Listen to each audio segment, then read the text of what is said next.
Hi everybody, I'm Ewan. Hope you're feeling good today, because on this session I want to give you a very short introduction to what coaching is. The reason for that is coaching is one of the principal professional applications of NLP. Now, you can use NLP in all areas of your life because NLP is fundamentally about how people think and produce the behavior, and it's about communication. So you can use it in any area. You can use it in work, you can use it as a parent, you can use it for personal development yourself.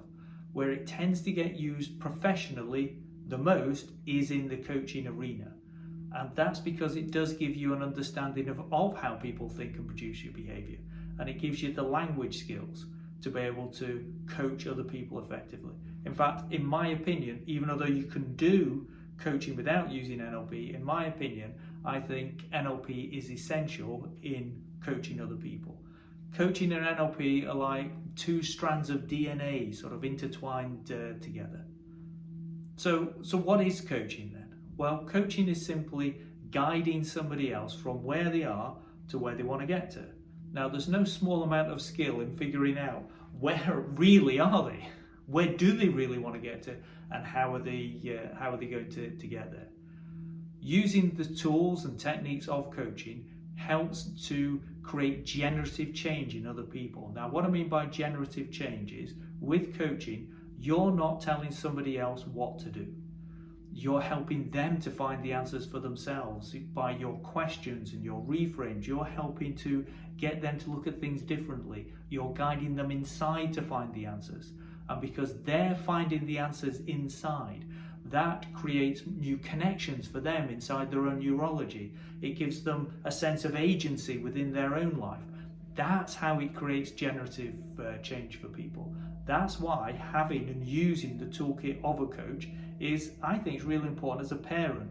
Because one of the things you're doing as a parent is you're helping to guide the growth of your child. Now, you're not always going to be there when they're faced with difficult challenges. So you're helping them to become solution focused, to be able to solve problems for themselves.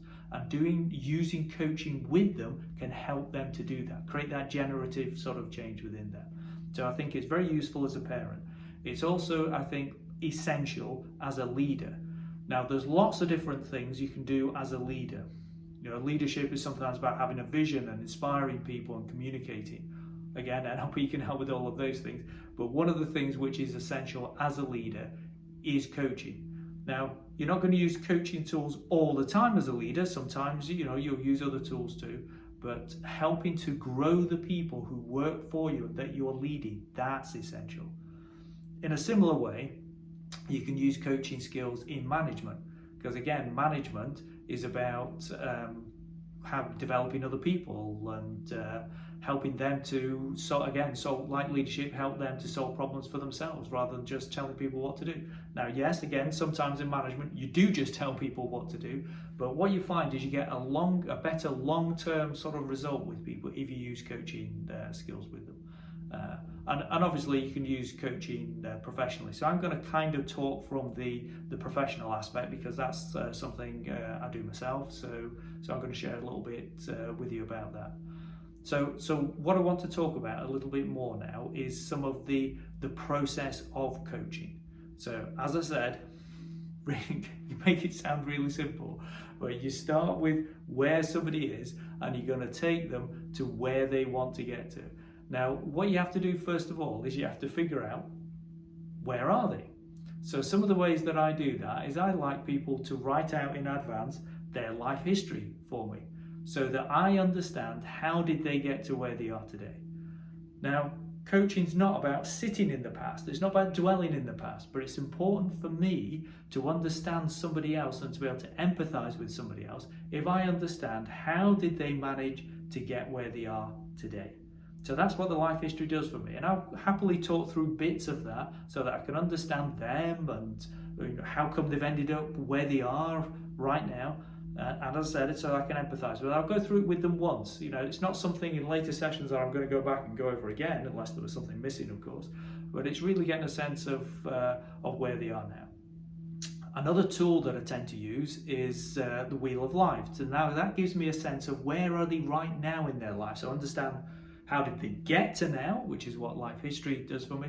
And then the wheel of life just gives me a sense of where are they in their lives right now, where are the pressures on them in their life, where have they got challenges, if they've got challenges in career or the relationship, health and fitness, their own development. So it's just sort of getting that rounded sense of somebody else to find out where they are. Now, obviously, another thing which is really important with somebody is understanding what the problem, now I use inverted commas because it may not be a problem as such, it may just be that somebody's in a situation. So I've got this situation going on, so it could be a problem, but I might be in this situation. Now, coaching is then a solution-focused activity. So yes, we understand the past, but we're now going to let go of the past, and what we're going to do is we're going to move forward into the future. We're going to find solutions, things that you can do, ways of imagining things that you maybe haven't done before. So goal setting is an important aspect of that. I'll talk on another episode about goal setting at some point as well. So goal setting is really just giving you a little bit of focus on what do I really want. So you can find out where somebody is, how they got to where they are, what do they want, and then you're exploring what options they've got to see how they're going to get there. Now, some of the skills which are essential in the coaching process then are these skills. Now, all of these skills are taught as part of learning NLP. So one of the things that is massively important in coaching is building rapport. So that if you've got a good trusting relationship with somebody else, they're more likely to listen to what you've got to say. Maybe some of the challenges you give them or the feedback you give them, things like that. So you need rapport with somebody. So again, NLP teaches you how to do that. You need skills of observation, so that you need to know, you can understand what can I look for in other people, what changes can you see in their physiology, what does it mean, and what does it not mean as well. So observational skills. And then there's a whole range of language skills. Now I'll break them down, but big chunk is sort of language skills. Now this is skills in listening. So you need to be able to listen to somebody else.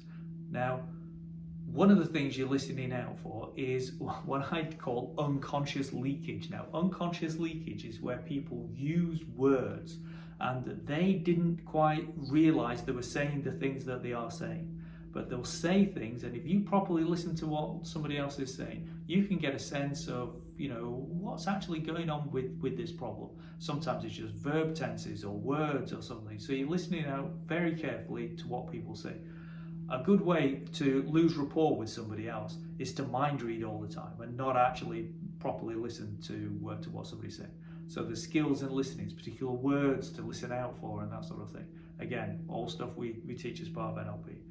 And then connected with that, one of the reasons you're listening is so you can ask questions, because sometimes people use vague language and you could maybe substitute in your own mind what they're talking about, but the idea of the asking the question is you can recover that information from them, because they might not quite be aware that they're not being specific enough.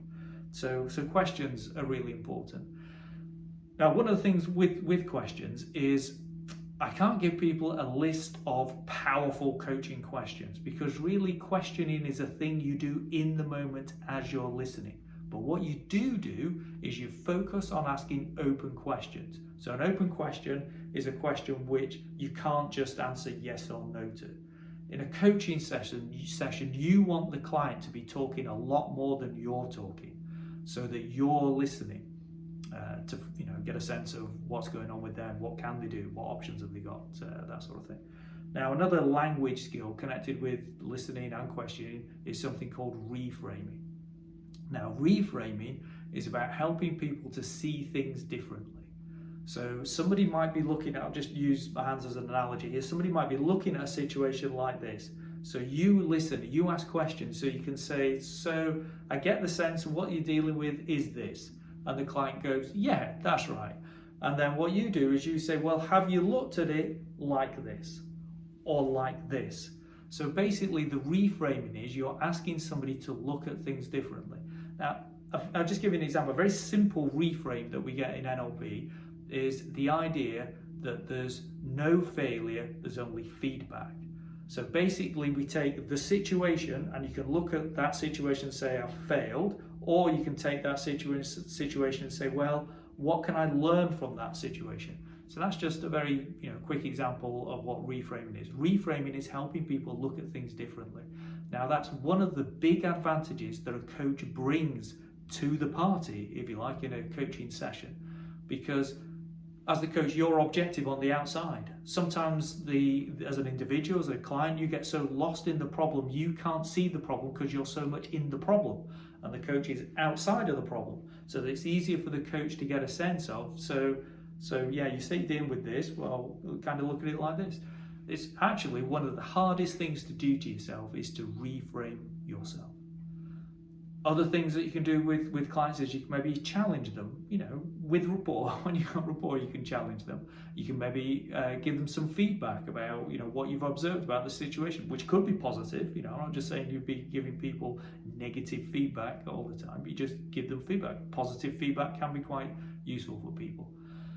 You'll then set goals with them. So as I said, I'll talk about goal setting on another one of these sessions, but because there's certain rules around it and that sort of thing.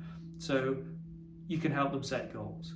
And another thing that you can do with them is, as well as giving them feedback and setting goals with them, is to task them. So a task is giving them something specific that's going to take them towards what they say they want to achieve. So if they say they want to achieve something and they agree that this step is an important part of it, then then task them to go. Now it could just be something simple. Just take a very simple example of somebody who wanted to get a bit fitter.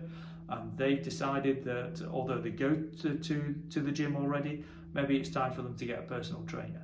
So you task them, if they say, I need to get a personal trainer, just task them to get a personal trainer. And then you can check with them in the next session, have they actually done that? By doing that sort of thing, it gives a rhythm to your coaching. So you set tasks at the end, next session you can check how did you get on with the tasking. So it sets up that sort of rhythm, but it's also checking, is the client actually following instructions that you're giving them? Are they committed to the process? Can they maybe bring other things from their unconscious into conscious awareness by actually doing activities with tasking?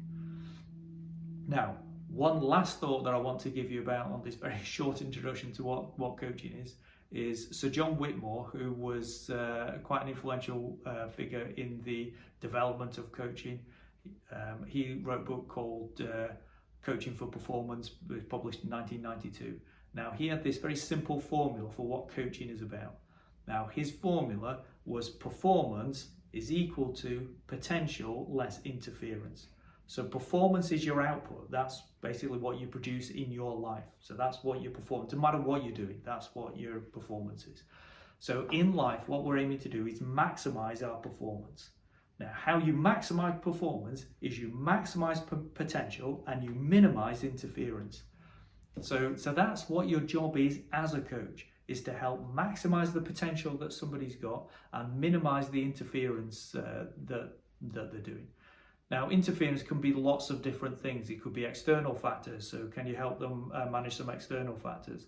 It could also be things that they're doing with their unconscious, so it could be beliefs or emotions or maybe a sense of internal conflict or bad habits or things like that. That could be interference. What you can also get is you can get conscious interference. You get the conscious mind chatter that can get in the way. All of these things, again, NLP can help to minimize the interference, maximize potential, so that at the end of the day you can maximize performance. So that was just a little quick introduction to what coaching is, so that you can get a slightly better idea. Thanks for watching.